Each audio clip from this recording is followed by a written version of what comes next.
এবার বিশেষ সুযোগ দিয়ে তামিমকে কি দলে ফেরানো হচ্ছে তেমনটা গুঞ্জনই উঠল। সেন্টার উইকেট ব্যবহার করে ব্যক্তিগত অনুশীলন চরম বিলাসিতা, একটি দেশের মূল ভেন্যুর উইকেটে অনুশীলনের বিরল নজির স্থাপন করলেন তামিম ইকবাল।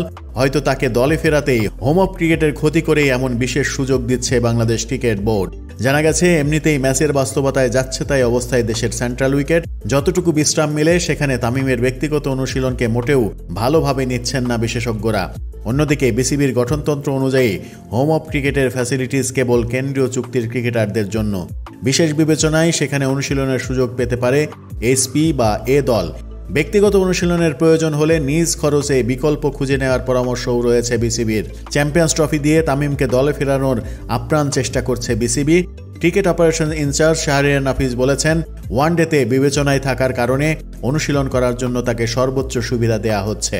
তবে এই 3 মাসে চ্যাম্পিয়ন্স ট্রফির জন্য নিজেকে কিভাবে প্রমাণ করবেন সেই বিষয়ে প্রশ্নও তুলেছেন অনেকে। কেউ কেউ বলছেন নামের ভারেই সরাসরি প্রত্যাবর্তন ঘটতে পারে এই টাইগার ওপেনারের।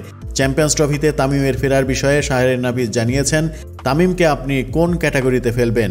উনি সেন্ট্রাল কন্ট্রাক্টে নেই, কিন্তু সে আসতেও পারে। সে একজন সাবেক অধিনায়ক, কিছুদিন আগে সে জাতীয় দলের অধিনায়ক ছিল, সে দলে ফিরতে পারে সে যদি ফিট থাকে। কিন্তু সেন্ট্রাল উইকেটে নিয়ম ভেঙে রীতি ভেঙে তাকে অনুশীলন করতে সুযোগ দেওয়ার কারণ কি?